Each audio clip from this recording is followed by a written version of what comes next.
بسم الله الرحمن الرحيم. البيان الختامي لمؤتمر هيئة علماء أورومية. الحمد لله على البدء والختام، والصلاة والسلام على سيد الأنام وعلى آله وصحبه الكرام. أما بعد، فإن هيئة كبار العلماء في إقليم أوروميا بإثيوبيا قد عقدت المؤتمر السنوي الرابع بمدينة شغر بتاريخ 19 من شهر ربيع الثاني 1446 الموافق 2/3 تكمت 2017 بالتقويم المحلي، بمشاركة حوالي أكثر من 60 عالما من أنحاء إقليم أوروميا. وبعد المناقشة استمرت يومين، اتفق الحضور على البيان الختام التالي: أولاً، نؤكد على وحدة الصف الإسلامي وجمع الكلمة وعدم التفرق.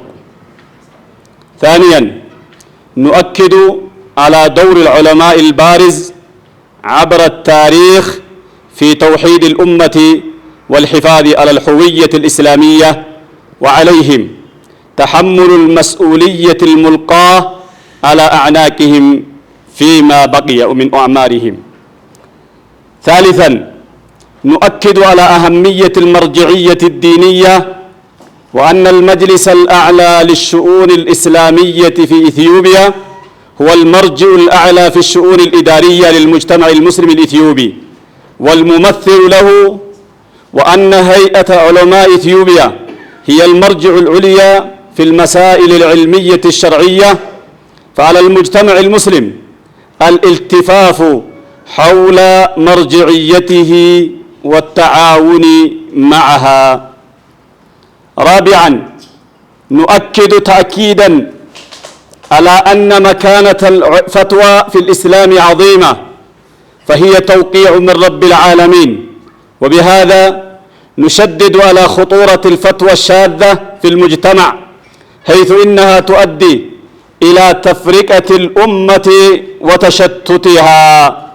خامساً، اتفقنا على أهمية الاجتهاد الجماعي المؤسسي والفتاوى الجماعي ودوره في جمع الكلمة، وعدم جواز الفتوى الفردية في المسائل المستجدة أو المسائل العامة التي تمس مصالح المسلمين العليا ووحدتهم.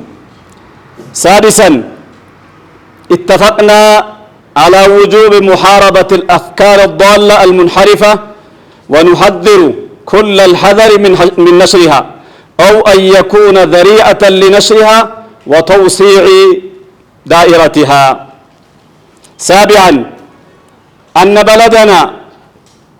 بلدنا إثيوبيا بلد سني على مذهب أهل السنة والجماعة من أئمة السلف، وعلى رأسهم الأئمة الأربعة المجتهدون رحمهم الله، وأننا نحارب المذاهب المخالفة لهم. ثامناً، اتفقنا على أهمية الشورى بين العلماء والدعاة وبين القيادات الإدارية في المجلس الأعلى للشؤون الإسلامية، والانسجام التام بينهم لخدمة الإسلام والمسلمين. تاسعاً، نشدد على عدم تفخيم الاختلافات في المسائل الفقهية، وعدم جواز سؤال العلماء لأجل إثارة الفتنة بينهم والمتاجرة بنشر فتاويهم عبر الإنترنت. كما نشدد التحذير عن نشر أصوات العلماء وفتاويهم بدون إذن منهم أو اختزال كلام من كلماتهم التي ألقوها في الدراسة في حلقاتهم أو في فتاواهم. عاشراً، إن التلاعب بمصطلحات الدين أمر لا يجوز شرعاً، وللمصطلحات الشرعية مدلولاتها، فلا تخرج عنها بحال من الأحوال. 11، اتفقنا على التصدي للعادات الجاهلية التي تخالف الشريعة الإسلامية، وأن كل ما جاء مخالفا للشريعة الإسلامية فهو باطل.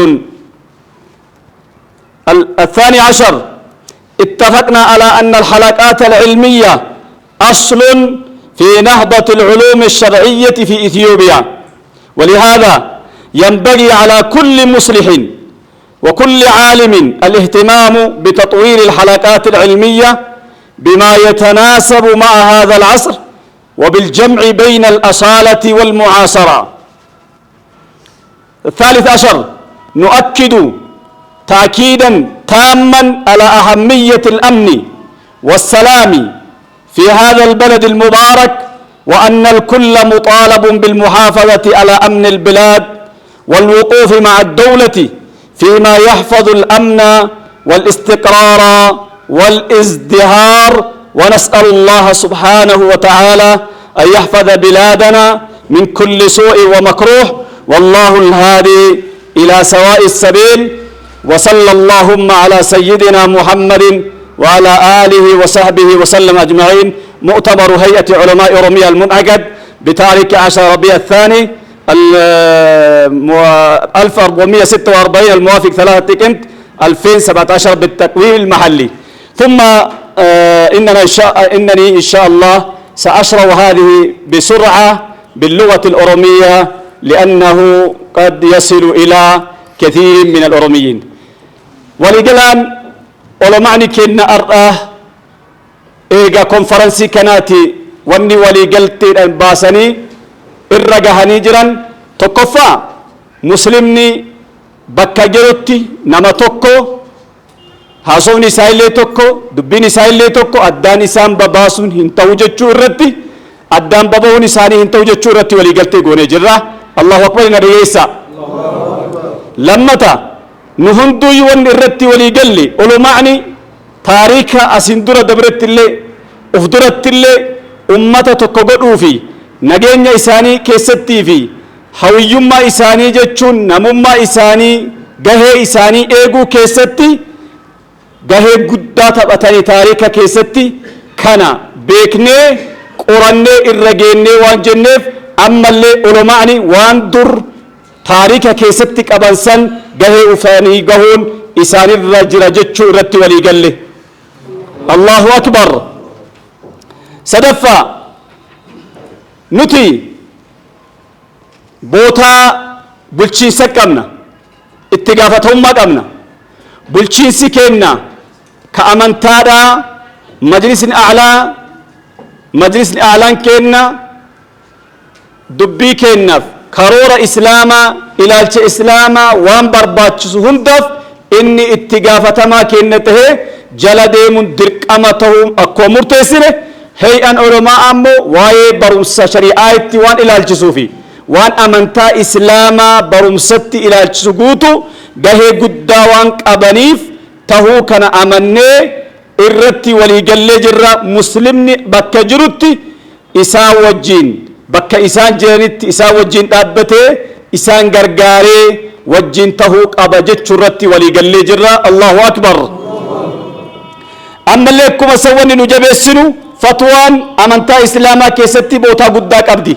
Maaliif garbi namni fatwaa godhu kun jidduu rabbiitiif iddoo nama gabrichaa kana waan dhaabbatuuf, kanaafuu fatwaa adda addaan bahanii shaaddaa waan jedhan adda addaan bahanii kophaa kophatti godhuun akka malee badaadha jechuu irratti jabeessinee nu hundi walii gallee hawaasa keessatti namni adda addaan deemee fatwaa hin taane akka malee godhuun irraa haa fagaatu. Fatwaa biyya keenya addaan babaaftu ka biyya keenya garagara foggootu akka irraa fagaatan jechuu irratti walii galle. Allahu akbar. Allahu akbar. Ammallee wanni irraa walii galle fatwaan keenya bakka takkatti tahee fatwaa jamaa'ii nama hundaan akka har'a fatwaa goone kanatti walii galteedhaan bakka takkatti oromaani bootaa jedhetti wal gahee waliin mari'atee godhuun barbaachisaadha. Adda addaan deemanii fatwaa godhuun yookaan namni tokko fatwaa masaa'ila haaraya dhufte keessatti godhuun hin ta'u jechuu irratti walii galle, yookaan mas'alaa nama agartanii sababa inni fatwaa godhuutiif namni rakkinni ummata irra gahu ka ummata addaan babaasu ka ummata keessa badii fitu akka fatwaa hin goone jechuu irratti walii gallee jirra. Allahu akbar, Allahu akbar. ammallee wanni irra walii gallee fikra adda addaa waan amantaa kennan ta'ani waan amantaan kennan yaada adda addaa ka amantaan kennan barbaanne nuti hunda isiitu nun ilaalchisu hin barbaannus nuttillee akka dhufne jechuu irratti walii gallee jirra. nama isin deemuu fi nama karaa tahee irra dhuftullee akka irraa fagaatu akka irraa baqatu dhaamsa guddaa goonaa fi nurraa fagaadhu akka balaan ummanni keenya tokkoon jiraata akka tokkoon ture akka waan biraa yaada ummata biraa biyya biraatirraa yookaan jihaa biraatirraa biyya keenya akka hin seensifne jechuu irratti walii gallee jirra. Allahu akbar. biyyi keenya kun sunniidha. karaan isiirratti jalatti madhaba ala sunnaati wal jamaati madhaba imaaman arba'a imaamu shaafi'i imaamu maalik imaamu abu haniifa imaamu ahmad madhaba kanarra jiraatanii ka biraammoo ka faallaa kanaa deemu faallaa madhaba arba'aa deemu ka faallaa aqiidaa keessatti waan hunda keessatti ta'e akka agartaniitiin himmootu biyya keenya irraa fagaatu hin barbaannu jechuu murteessinee jirra. akkuma san ammallee wanni irratti walii gallee mariin iddoo olomaatii fi iddoo bulchiinsa keenya ka majlisa a'laatii fi iddoo olomaa alamaanii jidduutti illee argamuun barbaachisaadha jechuu irratti walii gallee jirra. akkuma san mas'alaa tokko tokko fuudhanii akka waan guddoo tokko godhanii sababa kanaaf namni wal fixuun isii guddisanii waan biraa jechuun dhoorgamaa jechuu irratti walii galle. akkuma san olomaa keenya naggaaduun laayikii isaan guuttatuun laayikii isaan baay'eeffatuun sheerii isaan godhaniitiin isaan guddatuun akka hin taane intarneeta irratti fataawaa isaanii facaasuun haasawa isaan jedhan facaasuun heeyyama maletti haraama akka hin facaane olomaani kenna heeyyama isaaniitiin malee sagaleen isaanillee dubbiin isaanirraa jedhamu dubbiin isaanii ka isaan barsiisa osoo barsiisaa jiran jedhan yookaan osoo nama keessa jiran jedhan adda addaa itti mummuranii walitti qabanii eegasi gaddeessaniitiin ka jedhan kunis akka dhaabbatu haraama irraa dhoorgamuu qaba jechuu irratti walii gallee jirra. Allahu akbar. yeroo ammallee wanni irratti walii gallee kulliin aadaa jaahilaa wanni shari'aan hin dhufiniin wanni shari'aa kenna faallessu hundi isaatu baaxila nuti faallaa isa dhaabbanna jechuu irratti walii gallee jirra. Allahu akbar. halqaan ilmiidha halaqaan kenna ka ilmiidha ka fiqii ta'e ka hadiisaa ta'e ka lugaa ta'e kama fedhe haa ta'u hundeen qabannee irra deemnu barumsa kenna ka amantaa islaamaa facaasuu keessatti isa jechuu irratti walii galle. eega kan irratti walii galle maaltu barbaachisa namni aalima ta'e namni naggaadee ta'e daa'ii ta'e namni amriin islaamaa isa yaachisu hundi halqaa kenna bakka jiruun bira dhaabbatee isii taxwiira nuu godhee isii nuu guddisee akka duratti nuu oofu asumaan nama kenna ummata dhagahu hundatti dhaammanna halqaan teena nu jabeeffatoo qabra jenna. ka akhiraa wanni irratti walii galle biyyi keenya kun biyya rasuulillah alayhi salaatu wassalaam dhaamani ardu sidqin dachiin habashaadha biyya gaarii biyya bareedaa biyya sahaaban nabi muhammad alayhi salaatu wassalaam hijraa itti bahan biyya kana keessatti nageenni bu'uun nageenni turuun yaada keenya hunda kanaafu nageenni akka yaa'amu nageenni akka bu'u barbaanna biyya keenyatti nagaa kana namni hunduyyuu akka jiruun wanni isarraa eegamu nama nagaa diriirsuuf bakka nagaa diriirsuuf bootaa nageenni itti diriirfamutti argamee nagaa diriirsuu qaba. mootummaa keenya wajji hin dhaabbanna maal irratti nagaa diriirsuu irratti guddina biyya diriirsuu irratti biyya keenya ol fuudhuu irratti dhaabbanna jennee biyya keenya rabbi nagaa nu haa buusu balaa hunda rabbi nurraa haa deebisu nagaan biyya keenya rabbi nu haa guddisu. sagantaa keenya kaardhaa xiqimtee bulii sadiitti bara 12 meeqatti bara 2017 kanarraa wanna